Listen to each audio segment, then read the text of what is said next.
La méchanceté gratuite. Que faire face à la méchanceté des gens? Que faire face à ces personnes qui vous insultent, ces personnes qui se moquent de vous, ces personnes qui veulent prendre avantage de vous psychologiquement et voire même physiquement?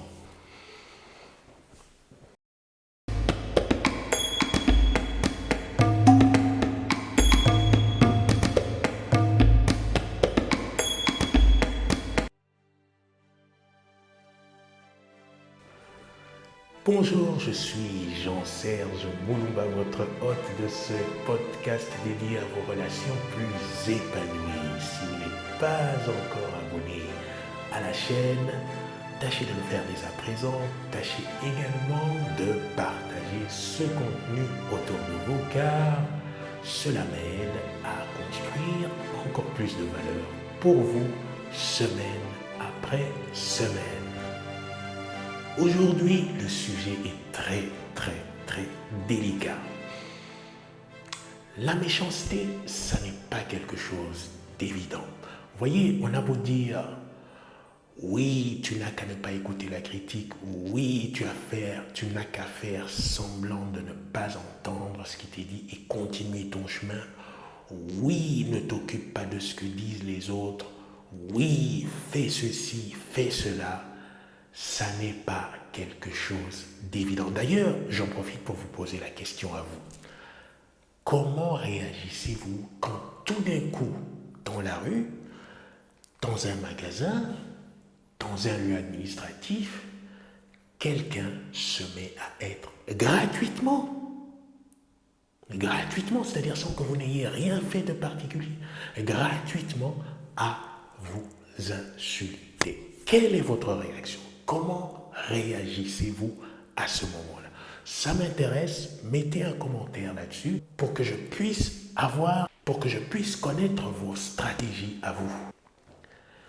J'insiste pour dire que ce n'est pas quelque chose de facile parce que la méchanceté, quand elle nous touche, elle nous fait mal. Elle nous fait mal profondément et parfois durablement. Alors, comment y faire face? Dans cette vidéo, j'ai envie d'être réellement sincère. Je n'ai pas envie de raconter d'histoire, je n'ai pas envie de dire des choses que je sortirai du chapeau comme ça. Oui, tu n'as qu'à faire ça et tu verras, ça sera ceci. Parce que je ne vais pas le dire tout de suite, mais je vais dire un peu ce qui s'est passé pour moi. Par la suite, si vous écoutez la vidéo jusqu'à la fin, vous allez pouvoir comprendre pourquoi il me tient à cœur de vous dire les choses de façon claire, mais aussi de façon authentique.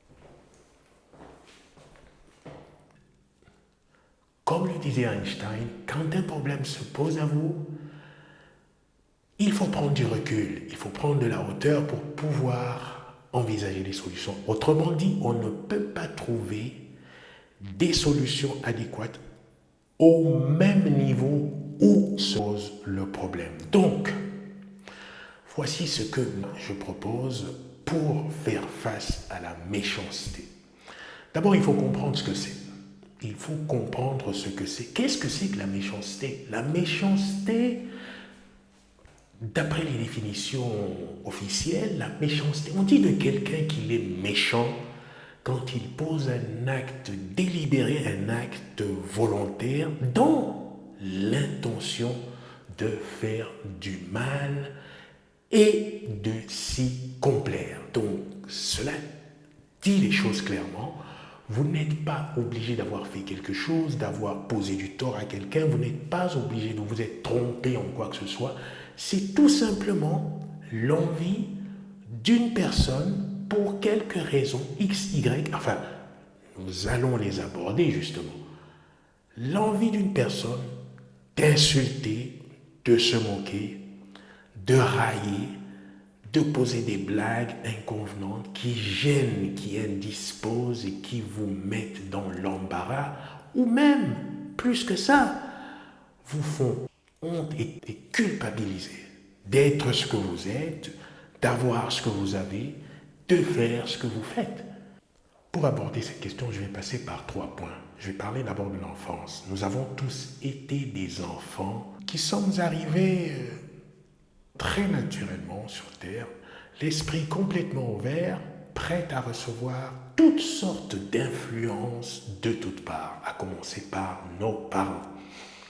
Et oui, nos parents qui ont dit les premiers mots, qui nous ont fait marcher pour la première fois, qui nous ont fait faire nos premiers pas, et qui nous ont dit aussi parfois des choses pas tout à fait convenables, il faut le dire. Ils n'avaient peut-être pas la conscience pour eux, ils n'étaient pas forcément au courant des petites nuances psychologiques qu'ils apportaient, mais ils le faisaient d'ailleurs. Ça me rappelle la conversation que j'avais avec un ami qui me disait ceci, me disait, tu sais Serge, chez moi quand j'étais petit, c'était tout inversé. En fait, ma mère était celle qui était réellement sévère envers moi. Elle était douce, elle était aussi câline, mais c'était elle qui a été plus rigoureuse avec moi. Mon père, c'était pas pareil. Alors, il m'aimait bien, mais ce qu'il avait tendance à me dire, c'était que « Oh mon petit, tu n'es pas arrivé à faire ça? C'est pas grave, tu y arriveras la prochaine fois. Oh, c'est pas ta faute, t'es pas assez intelligent encore. Un jour tu arriveras. Oh, c'est pas ta faute, ça, tu n'as pas encore les moyens de le faire, t'es trop petit, mais aussi t'es trop maladroit, mais aussi tu sais rien faire. Bon, ben c'est pas grave. Oh, mais ça ne m'étonne pas que tu n'aies pas réussi à le faire, ça, parce que, bon, ben, t'es pas doué, mais c'est pas ta faute, c'est pas grave. Il avait cette douceur qui était convenable, mais systématiquement, il le rabaissait. Il le rabaissait. Il me dit, tu vois, moi aujourd'hui je suis père et crois-moi, j'ai développé toute autre chose avec mon fils et ça n'a plus rien à voir avec ce que j'ai reçu. Autrement dit, on peut avoir des parents qui nous aiment, bien sûr, et c'est le cas pour la majorité d'entre nous, mais qui nous aiment à leur façon. Et cela inclut qu'ils déposent des concepts assez traumatisants pour un enfant, ceci de façon assez durable. Dans l'enfance, nous avons aussi l'école. Eh bien, nous allons à l'école, nous avons cette joie de connaître nos camarades de classe. Et là, ma foi, ça n'est pas toujours évident avec les camarades de classe parce que ce sont ceux-là souvent qui vont être aussi les plus durs, les plus impitoyables pour notre psychologie et pour notre développement. Plus tard, quand nous sommes adultes, c'est différent. Nous avons maintenant des croyances qui sont bien établies, nous avons développé un caractère souvent introverti, souvent extraverti, voire les deux. Nous sommes parfois plus logiques, parfois plus sensibles, un peu plus portés sur les choses matérielles ou plutôt spirituelles. Enfin, avec l'expérience, avec la connaissance, avec tout ce que nous avons reçu comme influence, nous bâtissons des caractères d'hommes et de femmes qui vont nous poser dans des circonstances tout à fait uniques. Alors tantôt, nous serons des personnes agressives, des personnes virulentes, des personnes empoignantes. Et tantôt, nous serons des personnes plutôt passives, effacées, qui prennent du recul, qui sont toutes à l'écart. Et puis, il y a toute cette dimension cérébrale. Il y a cette histoire de Phineas Gage, cet Américain qui a révélé au monde des neurosciences que les aires de socialisation se trouvaient dans les lobes frontaux cérébraux et pour peu qu'il ait été endommagé pour quelque raison que ce soit, ça pouvait impacter sur les rapports sociaux des individus. Donc, qu'est-ce que cela nous indique ? Non seulement il peut y avoir des influences dans l'enfance, il peut y avoir des influences de personnalité en tant qu'adulte, il y a aussi le cerveau qui, son organisation, peut influencer la personnalité, la dynamique des individus, si bien que quand vous avez affaire à quelqu'un qui vous insulte, quelqu'un qui se moque, quelqu'un qui fait des blagues incessantes, Parfois c'est à la maison, parfois c'est le copain, parfois c'est le patron, parfois c'est le partenaire, parfois même c'est la personne la plus proche en qui on a mis toute confiance. Eh bien, voilà comment il faut s'organiser. D'abord, essayez de comprendre. Comprendre que la personne en face de vous a eu une enfance que vous connaissez peut-être pas dans les détails. Que la personne en face de vous a une trajectoire. Une trajectoire qui s'est posée par des hauts et des bas. Que la personne en face de vous a une organisation cérébrale particulière. Si bien que, qu'est-ce que cela veut dire? Cela veut dire que si elle vous insulte, si elle profère des jurons, si elle vous attaque, elle se moque de vous, c'est simplement parce que son parcours, ses événements à lui, l'ont conduit à observer cette attitude. Ça, ce sont des faits. Alors, ce qui se passe au niveau de la personne en elle-même, c'est qu'il est possible que cette personne n'a pas conscience des valeurs qui sont en elle. Une personne qui insulte, une personne qui se moque d'une autre personne est nécessairement quelqu'un d'ignorant. Une personne qui insulte, qui se moque ou qui blague intempestivement est quelqu'un qui est ignorant. Mais ignorant de quoi? Ignorant de sa propre personne. Parce que croyez-moi, si cette personne savait quelles étaient les qualités qui étaient en elle, si cette personne savait quel était le miracle qu'elle était, si cette personne savait quelle était la force de créativité et d'empathie, la force de réalisation qu'elle était, elle choisirait immédiatement de prononcer le bien pour elle et pour les autres. La seule raison qui pousse un individu à la méchanceté, c'est l'ignorance. Alors, si vous avez fait l'effort de poursuivre cette vidéo jusqu'ici, voici la révélation. L'ignorance est pour vous un cadeau. Un cadeau à plusieurs visages. Pourquoi?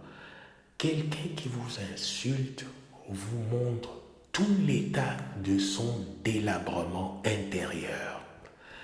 Ce n'est pas un beau spectacle, mais c'est un premier visage. Le deuxième visage pour vous est que vous êtes sur la bonne voie, parce que si vous n'insultez pas, c'est que vous êtes sur une voie meilleure que la personne qui insulte. L'autre cadeau, l'autre visage du cadeau est que si vous n'insultez pas et que vous êtes sur une voie meilleure, c'est que vous pouvez aussi offrir à d'autres personnes le meilleur. Voilà comment, en réalisant simplement ceci, que la personne qui vous insulte, la personne qui se moque de vous, la personne qui dit des railleries sur vous est ignorante.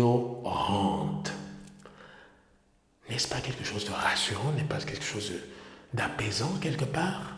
Parce que tout de suite, on est pris de compassion. Vous ne pouvez pas faire autrement que d'être pris de compassion.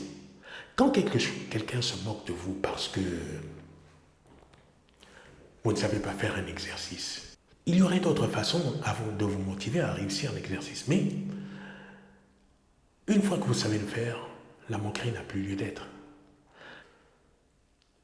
Ce qu'il faut donc adopter comme attitude face à la méchanceté gratuite, face à la moquerie, à la raillerie et à ces tentatives de manipulation, c'est de se dire que vous comprenez ce qui se passe, vous acceptez ce qui se passe et vous dépassez ce qui se passe. Vous comprenez que la personne en face de vous est passée par une enfance, des expériences, une histoire, des choix, un caractère. Vous comprenez que son cerveau s'est adapté, ajusté avec les tissus organisés d'une certaine façon. Donc, à la méchanceté, la meilleure façon d'y répondre, c'est d'avoir de la compassion pour vous, de vous féliciter d'être celui qui comprend, de vous féliciter d'être celui qui ne réagit pas à l'insulte, celui qui est libre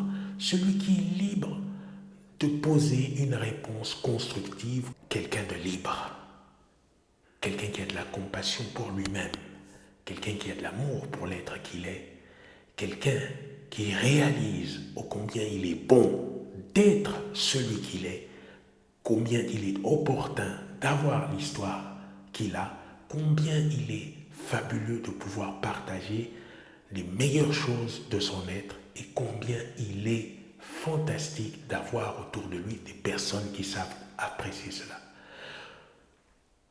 Faire face à ces difficultés comportementales, c'est réaliser que les personnes en face sont en fait dans une prison où le meilleur qu'elles puissent faire pour l'instant est révélé par ce spectacle pittoresque, ce spectacle alarmant de leur état d'âme, de leur émotivité, et d'avoir de la compassion pour ces personnes, de leur souhaiter de pouvoir atteindre de meilleurs niveaux d'esprit, d'intelligence et d'interaction.